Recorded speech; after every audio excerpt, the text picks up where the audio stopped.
Hola, ¿qué tal, contribuyentes? ¿Cómo están? Muy buenas tardes. Bienvenidos a un webinar más de los jueves del contribuyente. Esta tarde, con mucho gusto, agradeciendo a los que se hayan conectado con nosotros. Tenemos un tema muy interesante que, como siempre, nos han pedido en redes sociales, en el contribuyente.mx y en nuestras plataformas, tanto en WhatsApp como en Twitter.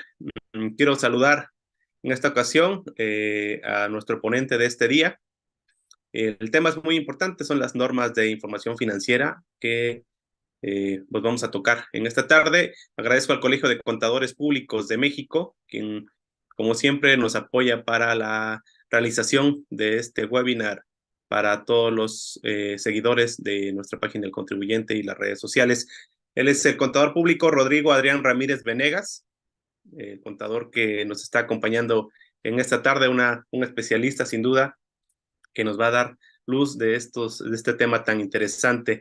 Les voy a platicar un poco de su historial, de su currículum. Él tiene una formación académica, es egresado de la Facultad de Contaduría y Administración de la UNAM, con título en licencia en Contaduría, tiene un posgrado por la Facultad de Contaduría y Administración de la UNAM también, con grado de especialista en fiscal, además de grado de maestro en impuestos por la Universidad IEU.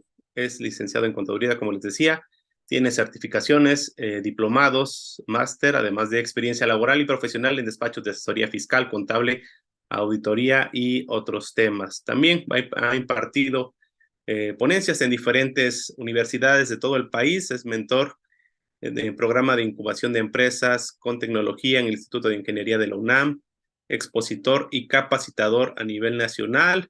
Y bueno, es coautor del libro Reformas Fiscales 2023 de Editorial Burgoa y ha sido entrevistado y ha publicado artículos en diferentes publicaciones nacionales. Para mí es un gusto saludar al contador. Contador, buenas tardes.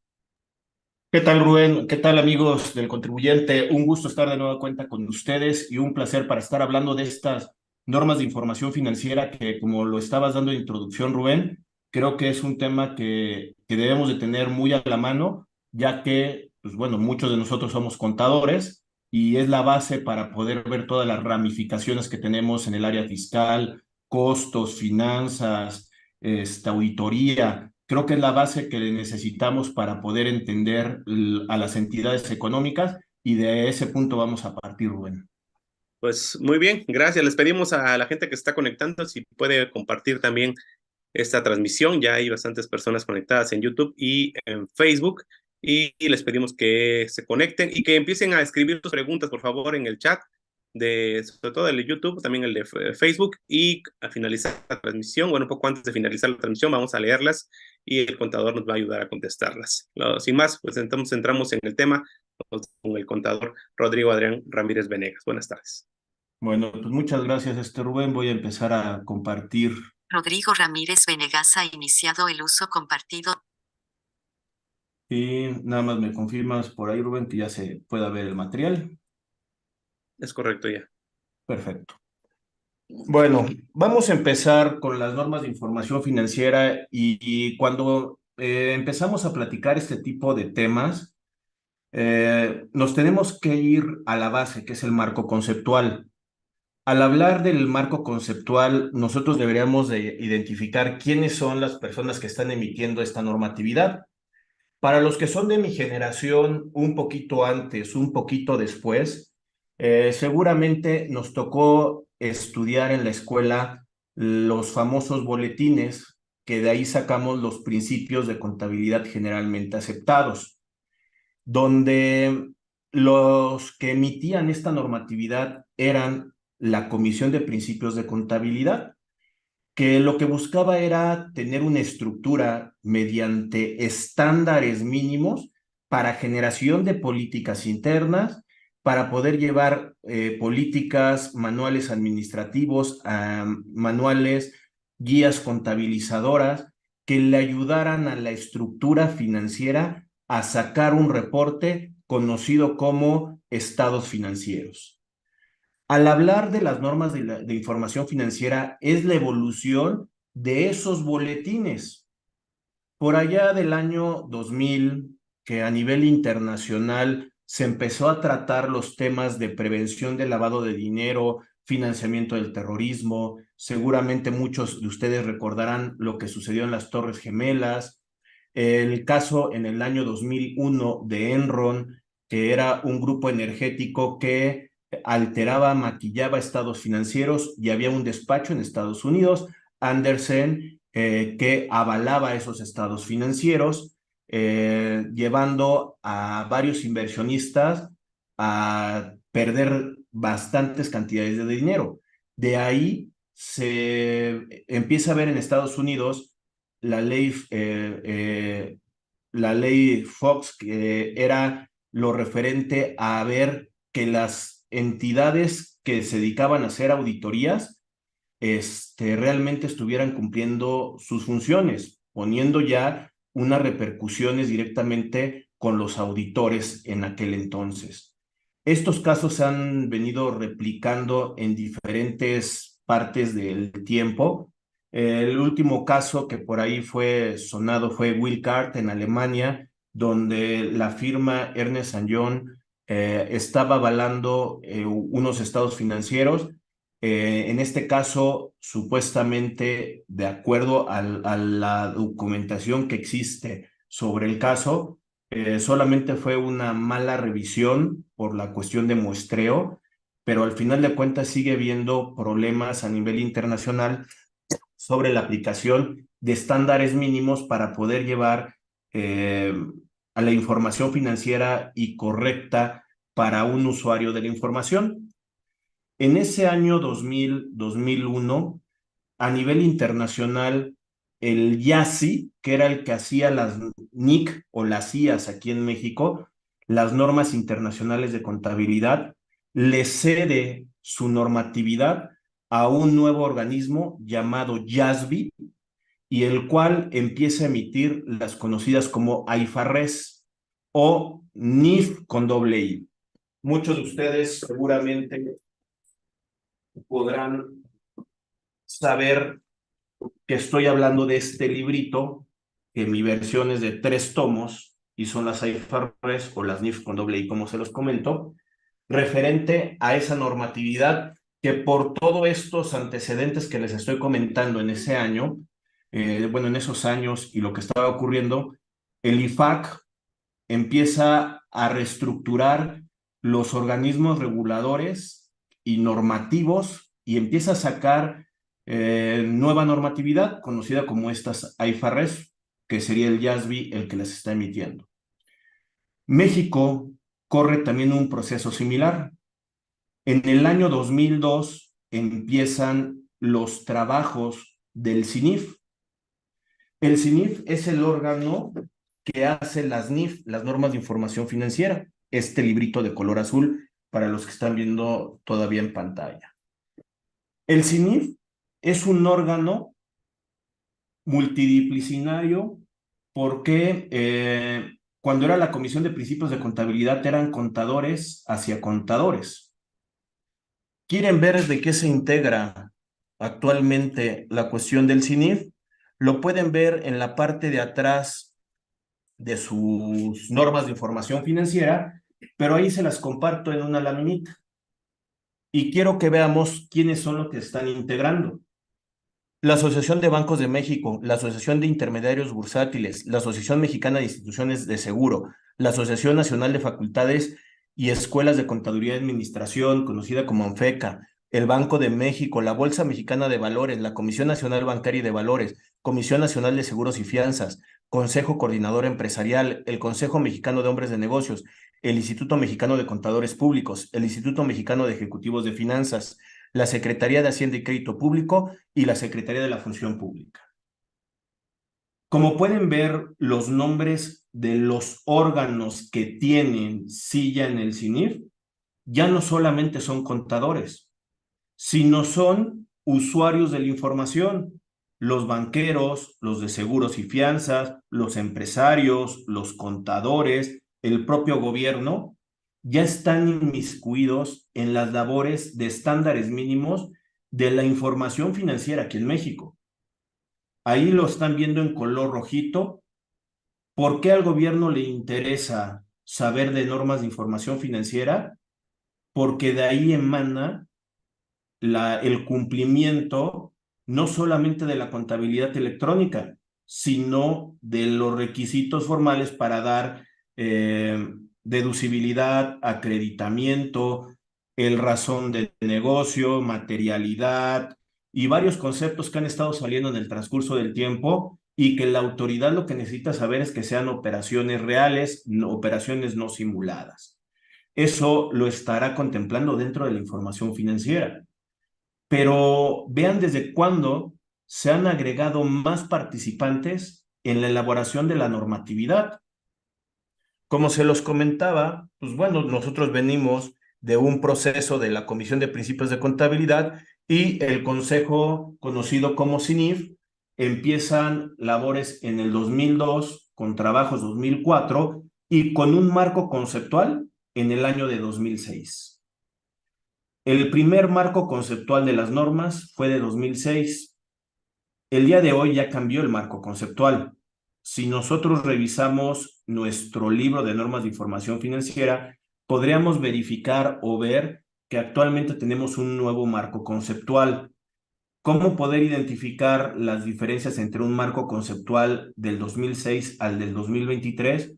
Bueno, para los que tenemos un poquito más de idea del marco conceptual, podemos identificar que el marco conceptual anterior se dividía en 8 normas, de la A1 hasta la A8.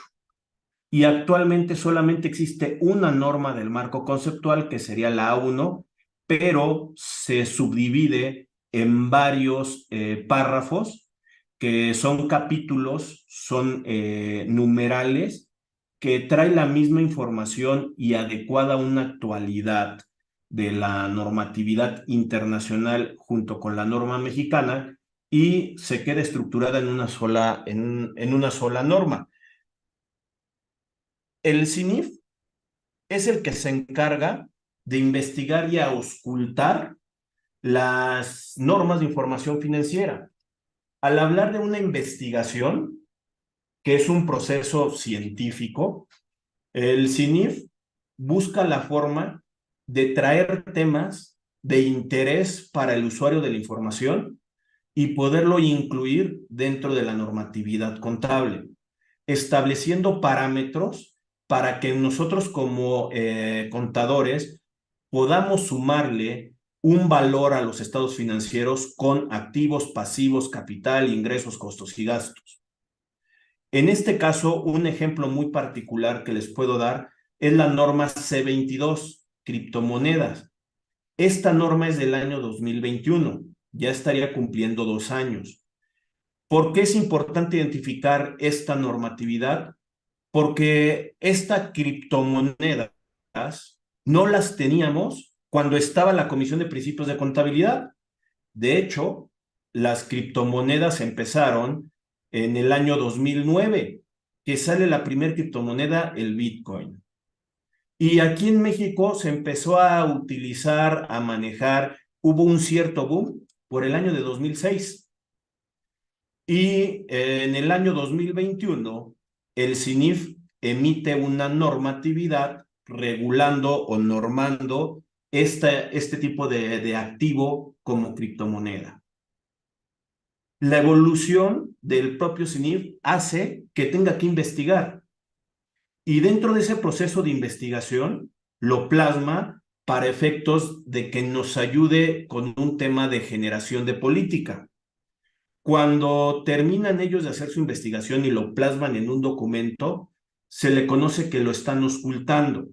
La auscultación es cuando la norma se le da a conocer a todos los usuarios o los que están necesitados de algún tema en particular para que opinen sobre la normatividad propuesta. El CINIF recibe todos los comentarios que tiene la norma, los analiza y los puntos que considera prudentes los modifica del proyecto de norma. Y los que no, pues solamente los toma en cuenta y los deja en un anexo que serían bases para conclusión de la emisión de la norma y dando los motivos por los cuales no están tomando en consideración alguna partida o algún comentario que varias personas decidieron opinar sobre el proyecto de la norma. Una disculpa a todos, he estado un poquito mal de la garganta, entonces, por si estoy tosiendo un poquito frecuente, una disculpa, pensaría que no va a ser tan frecuente. El proceso de auscultación, recopila el CINIF la información de los comentarios que se están emitiendo sobre ese proyecto, y ya que tiene una versión definitiva es la que la publica dentro del diario oficial, dentro de lo que serían las normas de información financiera. Esto normalmente lo llego a comparar con un proceso legislativo.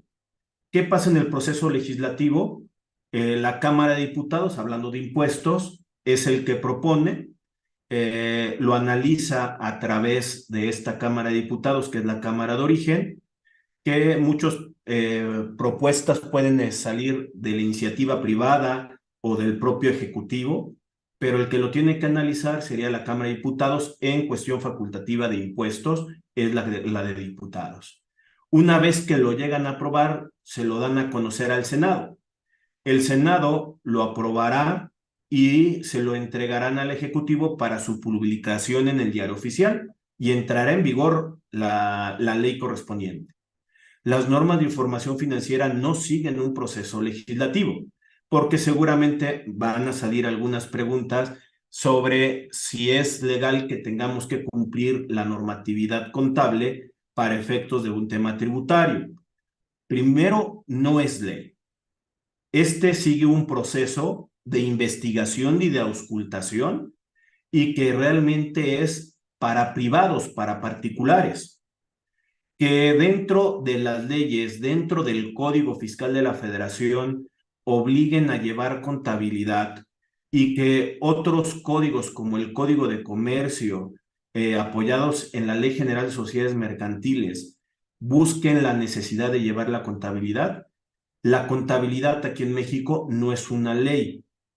Lo que sí tenemos son estándares que la misma comunidad que lo necesita como usuario de la información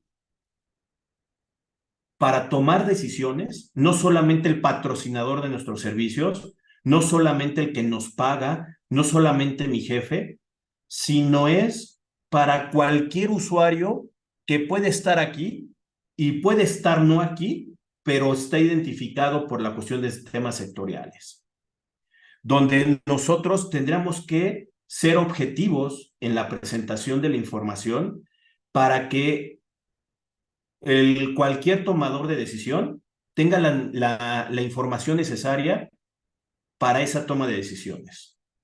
El clásico es el empresario, mi jefe. Él tiene estados financieros. ¿Para qué? Para que pueda ver cuáles son sus derechos y sus obligaciones, cuánto tiene de capital invertido, cuánto tiene de financiamiento interno, externo, su flujo de efectivo. Todo eso lo tenemos con la contabilidad y con su manifestación, que son los estados financieros: el balance general, el estado de resultados integral, el estado de flujos de efectivo, el estado de cambios en el capital contable. Pero no solamente es para nuestro jefe, para el que nos paga. Si nos piden estados financieros para entregárselos a un banco y el banco necesita tomar una decisión si prestarnos o no, y si le entregamos una información que no está procesada, o le entregamos unos estados financieros como los conocemos, maquillados o alterados, el banquero puede tomar una mala decisión de hacernos un préstamo. Si bien esto que le estoy comentando en otros países puede ser una cuestión penal, ejemplo Colombia, si aquí una persona un contador reporta mal, puede ir a la cárcel. En México, pues bueno, tendríamos sanciones, y dependiendo la repercusión, podríamos tener problemas legales contra el patrocinador de nuestros servicios. Pero si nosotros no tenemos una prudencia y no sabemos emitir estados financieros como se debe, podríamos generarle un problema a cualquier tomador de decisiones que están aquí identificados en los que integran la cuestión del CINIF. Dentro de este proceso del CINIF, como resultado de su trabajo, emite las normas de información financiera, las mejoras a las normas de información financiera, las interpretaciones a las normas de información financiera y las orientaciones a la información financiera. Dentro de la estructura que nosotros tenemos de las normas de información financiera, en México, a mí me gusta cómo está acomodado este librito, porque para muchos de nosotros que pasamos por una etapa formativa y nos enseñaron el ámbito fiscal, a mí me decían, no te aprendas de memoria los artículos, no te sirve de nada. Mejor sabe, entiende en dónde puedes encontrarlo. Si estamos hablando de la ley del IVA, tenemos disposiciones generales, vamos a tener lo que es un capítulo de enajenación, de prestación de servicios, de uso-goce, de importación y de exportación y obligaciones. Si me voy a la ley de impuesto sobre la renta, disposiciones generales, título 2, personas morales, título 3, entidades o personas morales no contribuyentes, el título 4, personas físicas, título 5, residentes en el extranjero con fuente de riqueza en territorio nacional, el título 6 de multinacionales y el capítulo 7 de estímulos. No necesito aprendérmelo todo de memoria. Si yo sé dónde están ubicados, es más fácil el poderlos encontrar. Las normas de información financiera tienen una estructura lógica y eso lo trae desde la Comisión de Principios de Contabilidad. Aquí podemos ver que las NIF, cuando nosotros vemos las normas de información financiera, en tema plural, se compone de las NIF particulares, las interpretaciones a las normas de información financiera, las orientaciones de la normatividad o de las normas de información financiera y los boletines y circulares que eran emitidas por la Comisión de Principios de Contabilidad que tuvieran vigencia hasta el día de hoy. Le puse un tachecito dentro de su material porque el último boletín que existía era el B14, que me hablaba de la utilidad básica por acción.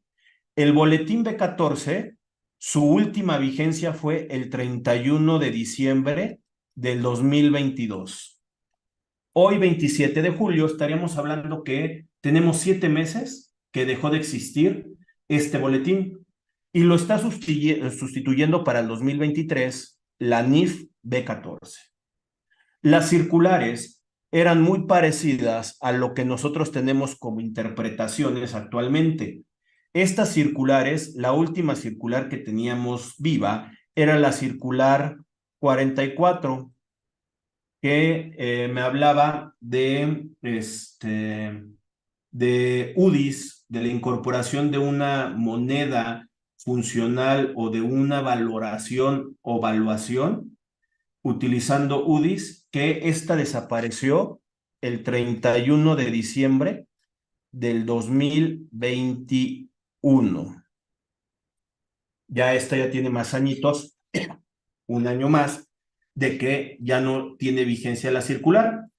¿Por qué? Porque fueron absorbidas por normatividad contable. El marco conceptual lo tenemos en la serie A. El marco conceptual, todo esto que le estoy comentando y que puede sonar mucho choro teórico, lo conocemos o lo entendemos que está dentro del marco conceptual que está en la serie A.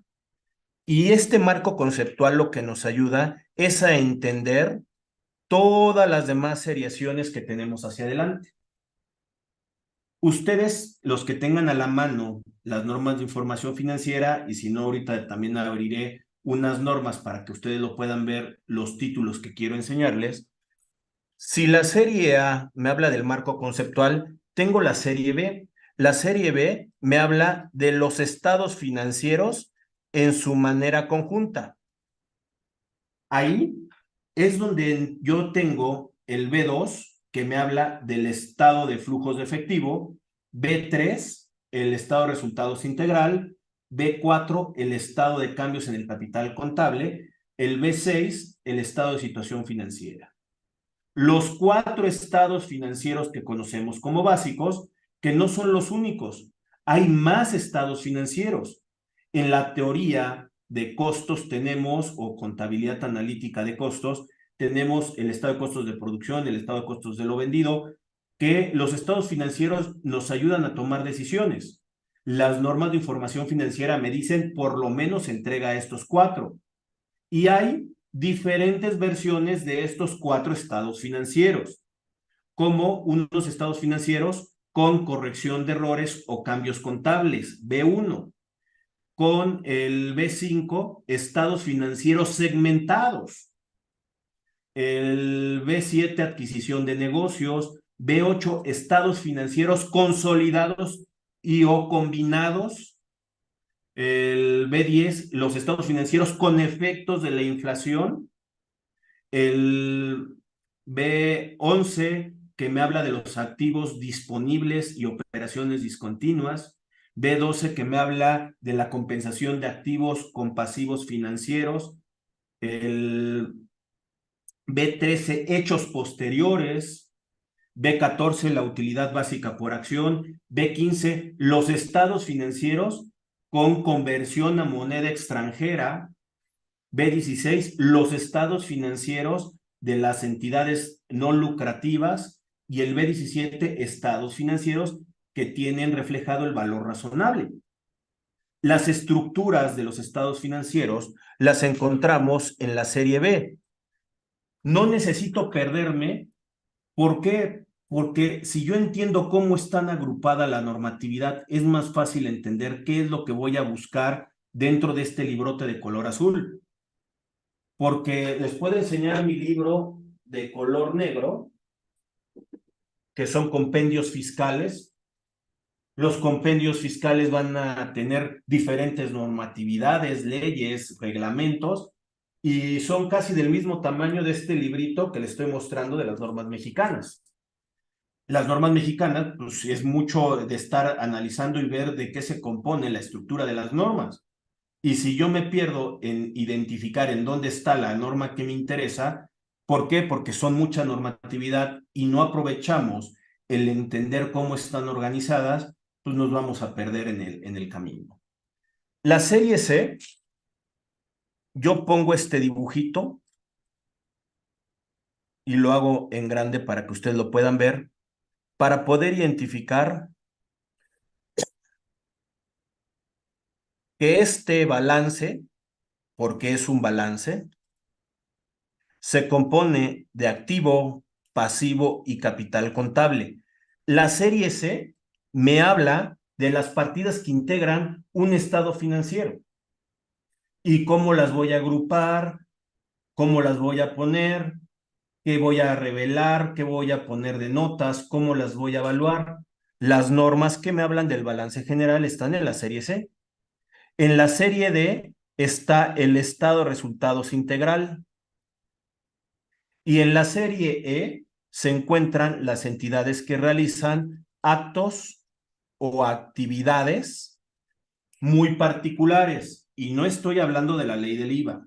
Estoy hablando de entidades que solamente por su tipo de actividad les presentan casos muy particulares, como por ejemplo el E1, que me habla del sector primario, agricultura, silvícola, pesquera, ganadera. Este sector primario tiene un activo que no todas las entidades lo tienen en forma general, como sería un activo biológico, los activos hemomovientes. ¿Qué hacer con ese tipo de activos que les presentan muy particular a este sector primario? Pues tenemos una norma muy particular por las actividades o los actos que están desarrollando. Pero, por ejemplo, todas van a tener una cuenta por cobrar.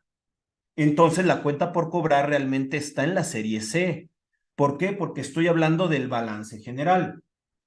Para poder explicar un poquito más este concepto, he puesto un mapa más grande para que me puedan entender lo que les digo, en dónde están ubicadas la información financiera por cuentas, porque por estados financieros están en la serie B. Ahí está ya más bonito mi estado financiero, el cual nosotros podemos ahí tener C1, efectivo y sus equivalentes de efectivo, C2, inversión en instrumentos financieros,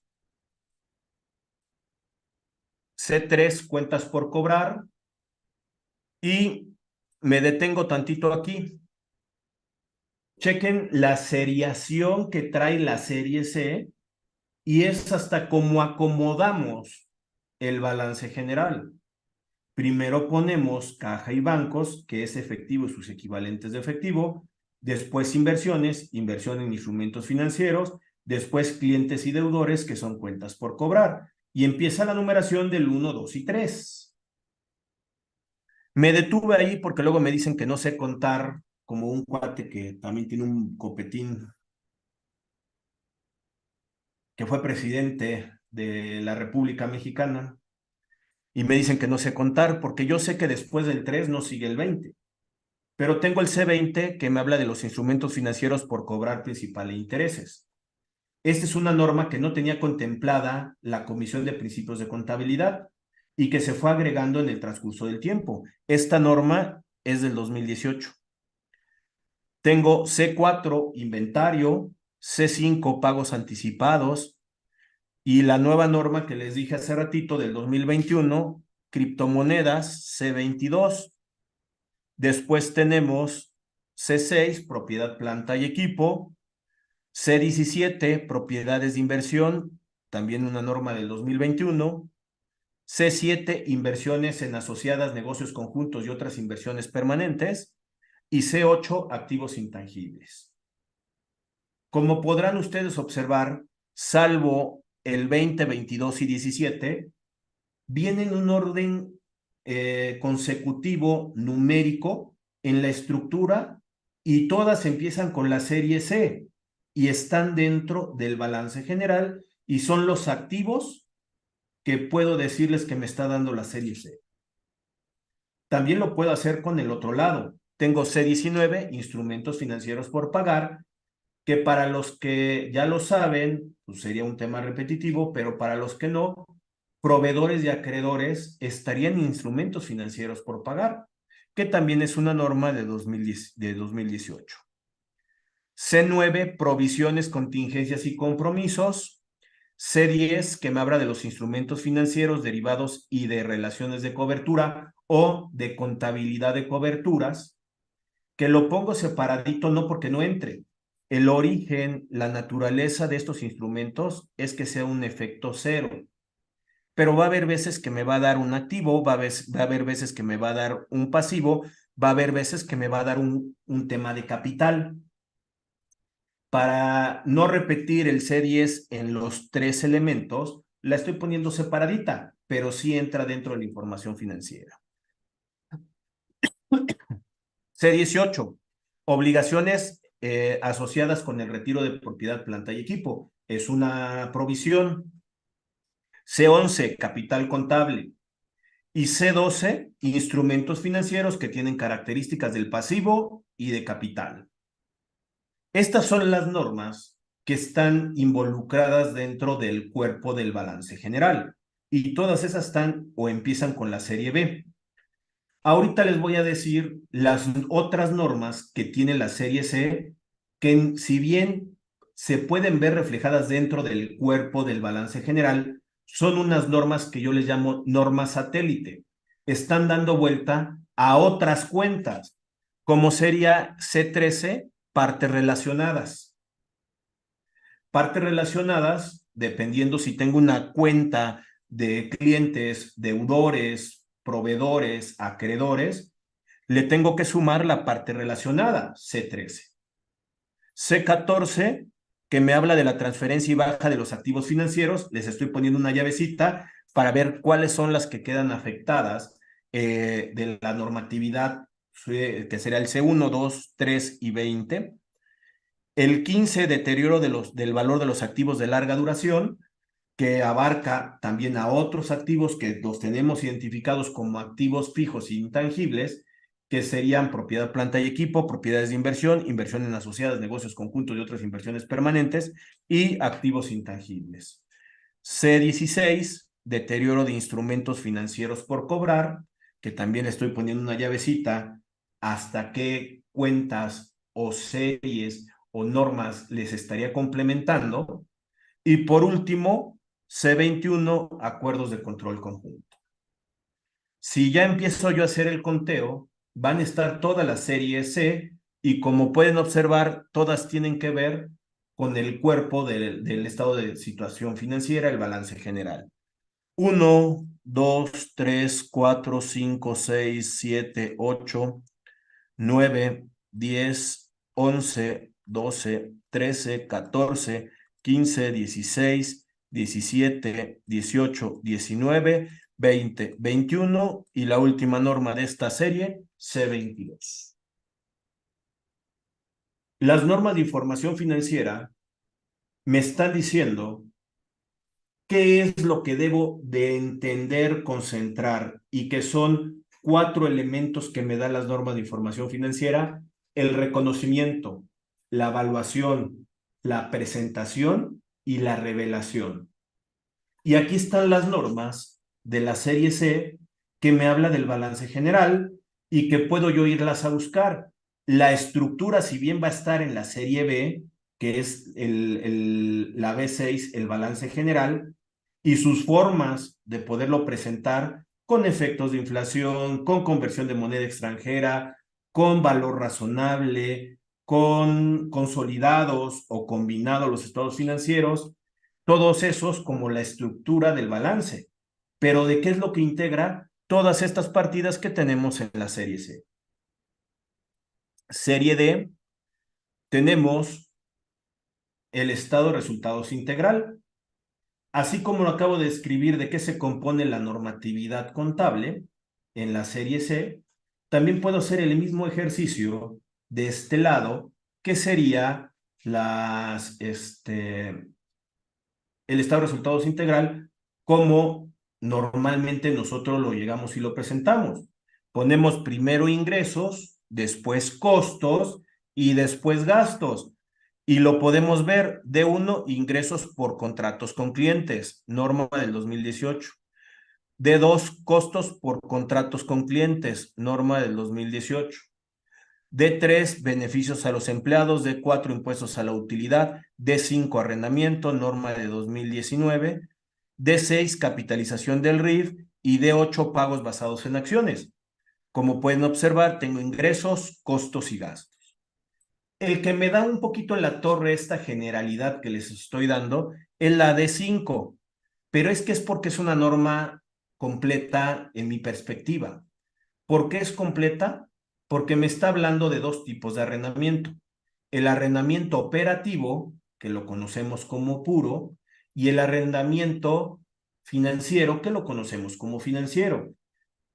Aunque suene de broma, lo digo de esta forma. ¿Por qué? Porque antes, cuando era un boletín, al arrendamiento financiero se le conocía como arrendamiento capitalizable. Si hay alguno de ustedes que trae o está haciendo revisión de algunas balanzas de un cliente que traía desde hace tiempo un arrendamiento capitalizable, debemos de entender que el capitalizable es un arrendamiento financiero, que la nueva norma de 2019 le llama financiero a lo que conocemos financiero. Y aparte me habla de 2 personajes: el arrendador y el arrendatario. Si Rodrigo es un arrendador, sería un ingreso para mí. Si Rodrigo fuera un arrendatario, sería un costo o un gasto para mí. Por eso se los pongo de esta forma, que si yo quiero saber partidas que integran mi estado de resultados integral, pues bueno, tendría que irme a la serie D. Eso no quiere decir que la serie D no me haga activos o no me haga pasivos, o viceversa, que los activos no se conviertan en un costo, como por ejemplo el inventario. El inventario lo tengo en activo, cuando lo vendo se me convierte en un costo de venta. Si yo quiero saber sobre esa partida que evoluciona, tendré que irme a inventario. Las partidas de origen, como ingresos, costos que salen de resultados, pues al final de cuentas tendríamos que visualizarla que están dentro de la serie D. Y la serie E, que les comentaba, ya no le puse la última laminita, pero la serie E se compone del E1, los voy a poner por aquí, E1 que es agricultura, y el E2 que me habla de los donativos para las entidades no lucrativas que son recopiladoras de donativos para entregárselos a alguien más o son capturadoras de donativos, como cualquier donataria correspondiente.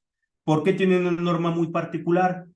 Porque cuando a mí como privado me donan, no lo puedo reconocer contablemente, lo puedo revelarlo en las notas. Pero cuando soy una no lucrativa, para mí sí es un ingreso. Y ahí en la norma me dan el tratamiento correspondiente al ingreso o al costo identificado con la recopilación de los donativos. Con eso pudiéramos nosotros ir centrando que la estructura de la información financiera como la tenemos es importante porque dependiendo el tipo de norma que nosotros estemos buscando, es una normatividad que la vamos a ir interpretando referente a este tipo de presentación, revelación, eh, reconocimiento y evaluación. Las normas me van a decir qué tratamiento le voy a dar, por qué es un activo, por qué es un pasivo, por qué es capital contable, por qué es un ingreso, por qué es un costo y por qué es un gasto.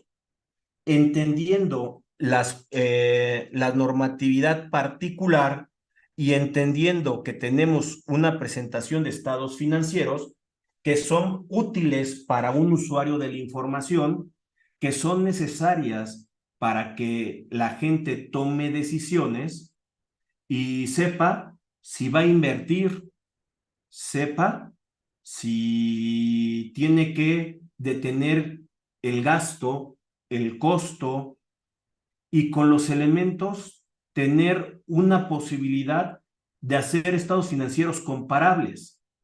Los estados financieros comparables, que normalmente los podemos ver de 2 ejercicios, los podemos estar comparando y llevando una ecuación estadística. La importancia es tener información útil que le sirva al usuario para tomar decisiones. Si nosotros, como les comentaba al principio de esta charla, podemos identificar que de la base de los números parte cualquier rama de nuestra área contable, ahora sí ya les puedo complementar que los fiscalistas necesitamos la información de las operaciones que están realizando los entes económicos para de ahí determinar impuestos. Oye, Rodrigo, pero ahorita la autoridad está determinando todo con CFDIs. Sí, porque es su forma en que ellos lo están amarrando. Pero los FDIs nacen de operaciones, de transacciones, de transformaciones internas, de otros eventos, que hay algunos que no tienen CFDI, la mayoría va a tener CFDI. Nosotros necesitamos tenerlo plasmado, pero no para un cumplimiento fiscal, sino para poder entender la operación y tomar decisiones. Me gusta verlo con 2 diferentes cachuchas. Y no por eso es que los fiscalistas y los contadores debemos estar peleados. Son enfoques diferentes. De hecho, cualquiera de estas normas que les estoy mostrando de manera individual, tendríamos que hacer conciliación, porque no es lo mismo que reporto financieramente a lo que reporto fiscal. ¿Por qué? Porque como contadores somos valuadores. Nosotros valuamos cuentas contables, utilizamos la evaluación. Así como hacemos una evaluación por tipo de cambio cuando tengo una cuenta de dólares o cuando tengo una cuenta por cobrar de euros, lo que estoy haciendo es una evaluación. en un ejemplo de unas cuentas que se están valuando por un tipo de cambio, pero tenemos la forma de poder evaluar cualquier partida de activo. Hay algunas valuaciones que van a ser con plusvalía, como cual criptomonedas se evalúa con plusvalías, propiedades de inversión se evalúa con plusvalías, propiedad, planta y equipo no se evalúa con plusvalía. Esas se evalúan a un costo histórico, a un costo de adquisición, y se le va a disminuir las depreciaciones y los deterioros que tenga el activo. La norma internacional sí me permite evaluar estos activos de larga duración, pero la norma mexicana no me lo permite. Necesito conocer la norma mexicana para poder entender estos detalles. ¿En qué cambia la normatividad internacional contra la nacional? Y ya que puedo yo identificar que es el reconocimiento y la evaluación que les estaba comentando, que no debemos de perder de vista que somos valuadores. ¿Por qué? Porque también los financieros son valuadores. Los financieros, los de que analizan los proyectos de inversión, necesitan la información financiera correcta, confiable, para que con ellos puedan hacer las proyecciones para ver en cuánto se recupera un proyecto de inversión y si es viable o no. Para las razones financieras deberían de estar involucradas en la entrega de los estados financieros, donde ahí pudiéramos ver operaciones aritméticas sencillas que son divisiones, multiplicaciones, restas, sumas, algún exponencial que nos da una razón de rentabilidad, de apalancamiento, de liquidez, de muchas cosas que simplemente es hacer multiplicaciones, divisiones, restas y que nos ayudan a ver el comportamiento comparativo contra otro ejercicio. Nosotros necesitamos conocer los estándares mínimos de presentación y de evaluación para que ese tomador de decisiones tome las decisiones correspondientes. Para poder ir concluyendo con esta idea que es la importancia de las NIF, la contabilidad no solamente es para contadores. La contabilidad se debe de hacer para usuarios de la información. Y los usuarios de la información puede ser cualquier persona. Si nosotros revisamos el Código Civil, la profesión contable, lo que hacemos nosotros, que es una prestación de servicios, es para un bien social que lo necesita la sociedad. Me queda claro que no lo vamos a hacer gratis, pero no estamos lucrando con nuestro trabajo. Estamos prestando un servicio y a cambio de ello nos dan unos honorarios, un sueldo, que está abierto a que cualquier persona pueda tener estados financieros, sí, para la toma de decisiones. Ya hablé del tema fiscal, ya hablé del tema de finanzas. ¿Cómo estoy costeando?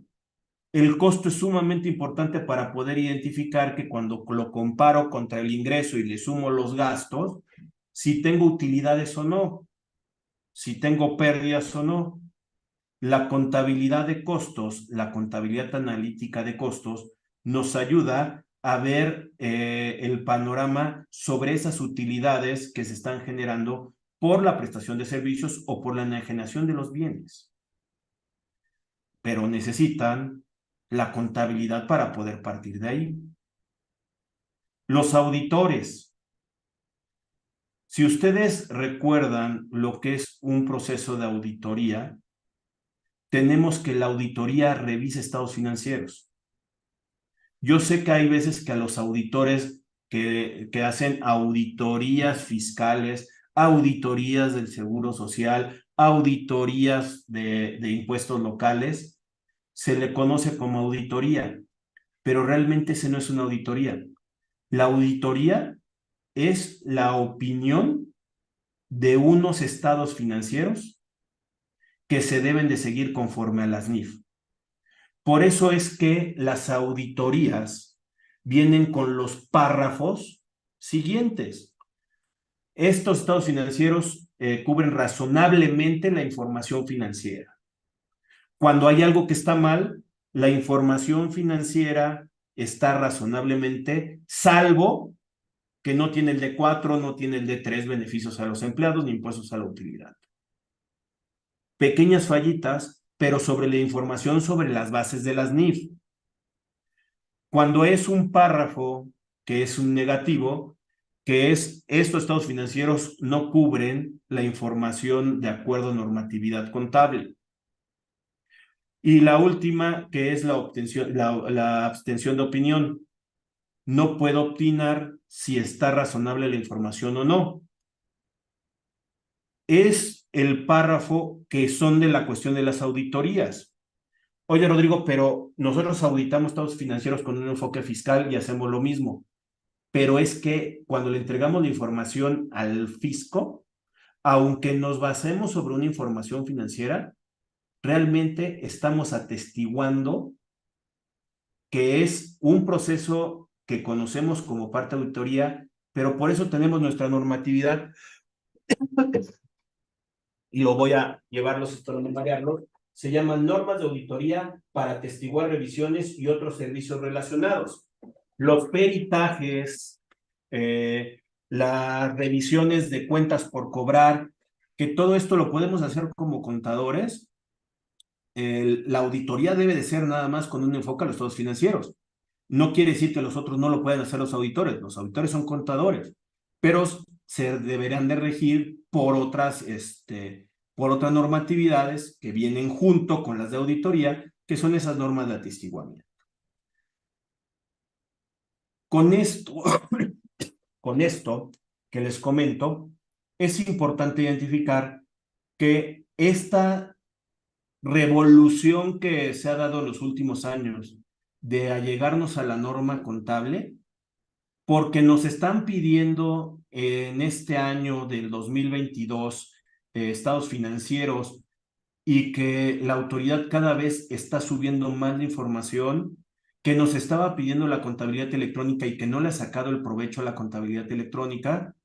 Realmente lo que está buscando la autoridad es tener mayores elementos para poder, como les comentaba hace ratito, ver que las operaciones sean reales, no simuladas, que hay una materialidad, que hay una razón de negocio, que sean estrictamente indispensables para la operación, porque ese es un enfoque tributario, fiscalizador, de recaudación de un tema de impuestos.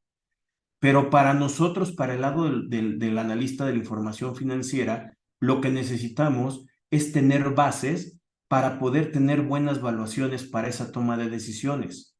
Si nosotros nos allegamos de nueva cuenta a la base,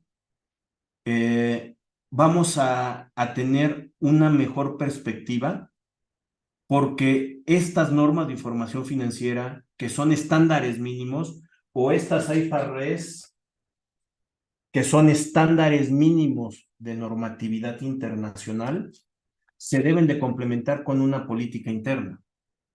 Los auditores revisan las políticas y revisan su cumplimiento de las políticas. Para eso es la importancia de estas normas de información financiera. Como Rubén hace ratito se los estaba comentando, en estas reuniones que hemos estado teniendo con la cuestión de los jueves, realmente es muy poco el tiempo para poder abarcar en amplitud todo lo que sería un marco conceptual y poderlo entender. Pero considero que con lo que hemos comentado el día de hoy, creo que les puede servir como un antecedente de no perderle el miedo a las normas de información financiera y que estemos en posibilidad y generar una semillita de que las normas de información financiera son nuestra base de nuestra profesión y de la evolución que ha tenido nuestra profesión, ya sea a nivel nacional o a nivel internacional, y que aunque nosotros nos estemos en áreas fiscales, financieras, necesitamos confiar en la cuestión de los números. Y también para poderle dar una confianza a los números, necesitamos conocer la normatividad contable. y ahí sí, ya darle todos los enfoques que uno quiere. Rubén, no sé si haya por ahí algunas preguntas.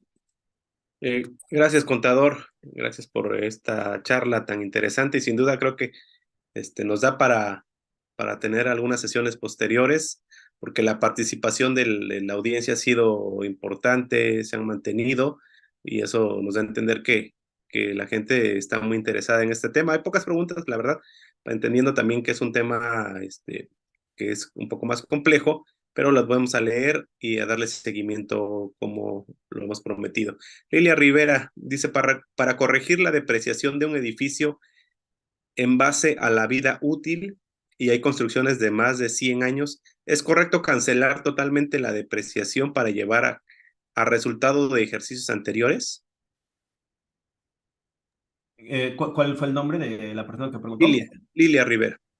Lidia, tendríamos que aplicar la NIF B1, cambios contables y corrección de errores. Como dices, la depreciación estaba mal determinada y seguramente hasta ya tendrías algunos activos en negativo si no tenías bien la vida de uso. Si de todos modos estaba bien determinada, pero te das cuenta que estabas utilizando una tasa fiscal y que el activo todavía tiene un beneficio económico futuro, tienes que aplicar la NIF B1, cambios contables, corrección de errores. El tipo de análisis que estás preguntando se conoce como un error de mal uso de una norma, porque las normas nunca me dicen utilizar una tasa. Lo que me dicen es que yo tengo que ver el costo de adquisición, determinar el valor de salvamento, el valor residual, el valor de desecho, y la diferencia de estos dos conceptos me da el monto a depreciar. El monto a depreciar se iría a una vida de uso, ya sea por unidades producidas, por servicio prestado o por una vida en años de lo que dura el tipo de activo de larga duración. Y así determinamos. Y en el momento en que tú corriges, tú tenías depreciación que ya habías involucrado en el resultado de ejercicios anteriores. Es lo que la norma dice, hacer una aplicación retrospectiva. Hoy reconoces el error, hoy reconoces la modificación, porque no es irse a contabilizar hacia atrás, sino hoy lo reconoces, pero vas a tener que tocar resultado de ejercicios anteriores, porque si modificas el resultado actual, te pueden salir cosas tan raras y vas a alterar el resultado de este ejercicio. Tienes que modificar los resultados de ejercicios anteriores. Aquí, Rubén, nada más déjame también comentarles a todos. Hay veces que dicen que la cuenta de resultados de ejercicios anteriores es intocable porque ya fueron aprobadas por la Asamblea de Accionistas. Eso es falso. Si hay que corregir un error y tenemos que tocar resultados de ejercicios anteriores, se tiene que tocar. Muchas veces los auditores no quieren que se toquen porque ya opinaron sobre unos estados financieros, pero también los auditores nos equivocamos, somos seres humanos. Cuando nos equivocamos, hay una frasecita que conocemos, fe de ratas, que tampoco no lo queremos hacer, pero para corregir una opinión, pues es una fe de ratas, lo que se quiso decir fue esto, pero la información sí tienes que tocar resultados cuando sean resultados de ejercicios anteriores. Que tampoco nos vayamos al otro extremo, porque hay otros contadores que el resultado de ejercicios anteriores lo utilizan como bote de basura. No saben qué es lo que sea la modificación y no les cuadra algo. Ah, pues avienta los resultados de ejercicios anteriores. No, o sea, ni tan, ni muy. No son intocables, pero tampoco es un bote de basura. Muy bien. Bueno, vamos a la siguiente pregunta. Es Eder Fabián. ¿Las NIF no deberían tener ese aval o respaldo de una ley o norma que obligue el uso de las NIF o las internacionales? Eso fortalecería tanto a las NIF como al gremio contable. Creo que lo necesita. Mira, podemos encontrar en varios artículos donde para hacer algunos cálculos, por ejemplo, la reducción de capital, en el artículo 78 en su fracción segunda, me dice que yo debo de comparar mi capital contable contra mi cuca. al momento de comparar mi capital contable debe de estar actualizado de acuerdo a normatividad contable. Si no tenemos normatividad contable de actualización de efectos del B10, me dice que lo puedo hacer por medio de índices, que es lo mismo que sería el B10. Vamos a encontrar en resolución miscelánea también varias referencias de estar llevando la contabilidad de acuerdo a NIF o referente a una normatividad establecida, pero eso sí, que esté en idioma mexicano, bueno, en idioma español, y que esté en pesos para que la autoridad lo pueda identificar. Si bien no lo está obligando por un tema legislativo, porque hasta también en tema de reglamentos, también de la ley sobre la renta, también lo establece, hace referencia a que todo debe de ser de acuerdo a la cuestión de las NIF. Y no puede irse tan tema de ley porque las normas de información financiera son estándares mínimos. O sea, te pone lo mínimo que debería de tener una política contable y la adecuación es más bien un tema administrativo. Entonces, aunque lo fortalecieran realmente con un tema legislativo, que eso pues, lo estaría convirtiendo en un tema totalmente formal, en la realidad estamos hablando que creo que aquí en México no va a ser. En otros países, sí en la legislación, sí ha tomado la normatividad internacional como un tema de ley, pero aquí en México no, y la verdad no creo que en un corto plazo o largo plazo se vaya a convertir en ley las normas. Ok, pues la respuesta. Muchas gracias, contador. Pues con esta pregunta vamos a finalizar esta transmisión y me gustaría agradecer al contador Rodrigo Adrián Ramírez Venegas por la oportunidad de estar nuevamente Rodrigo con Ramírez nosotros. Venegas ha detenido la Es compartición de una pantalla. ponencia que se nos fue rapidísima, la verdad, súper interesante. Y como les decía, creo que da para tener algunas sesiones posteriores. Pero en esta ocasión, pues ya hemos terminado. Contador también tiene un canal de YouTube, por si lo quieren seguir. Por favor, contador. Muchas gracias, Rubén. Sí, me pueden encontrar en Facebook con mi nombre de Ramírez Venegas Consultores y también me podrán encontrar en YouTube, si ahí estoy ya compartiendo. Rodrigo Ramírez Venegas ha iniciado el uso compartido. Se los pongo el canal de YouTube para que lo puedan ver con mi nombre, Rodrigo A. Ramírez Venegas. Ahí está mi nombre, y donde tenemos contenido de diferentes temas fiscales, administrativos, contables, prevención del lavado de dinero, muy acoplado con los contenidos que sube el contribuyente, que Rubén también lo está comentando. Creo que van muy de la mano la cuestión de los contenidos. Ahí para que ustedes también se puedan suscribir, es gratis, y lo puedan compartir también con sus conocidos. Creo que el material que se sube creo que es de gran ayuda y seguramente a alguien le va a servir. Pues está, por favor, Rodrigo Ramírez Venegas ha detenido la quienes estén compartición de pantalla. interesados en ver, en conocer más, en tener más información de lo que suben, está el canal del contador. Agradezco también al Colegio de Contadores Públicos de México por la oportunidad para que el contador nos esté dando esta sesión. Como siempre, muchas gracias y sobre todo gracias a usted por conectarse esta tarde. Si quieren ver el webinar con más calma, se va a quedar en nuestro canal de YouTube. Se van ustedes a la parte de transmisiones en vivo o en la sección de en vivo y ahí van a estar tanto como las webinars anteriores. Ya saben, también el contribuyente.mx, nuestro newsletter El Fiscoanalista y nuestras redes sociales en Twitter, Facebook y en YouTube. Por favor, conéctense el próximo jueves que vamos a tener sin duda un webinar bastante interesante como fue el del día de hoy. Que tengan una muy buena tarde y nos vemos pronto. Muchas gracias, Rubén. Muchas gracias a todos los participantes. Un gusto y estamos en contacto. Gracias, nos vemos.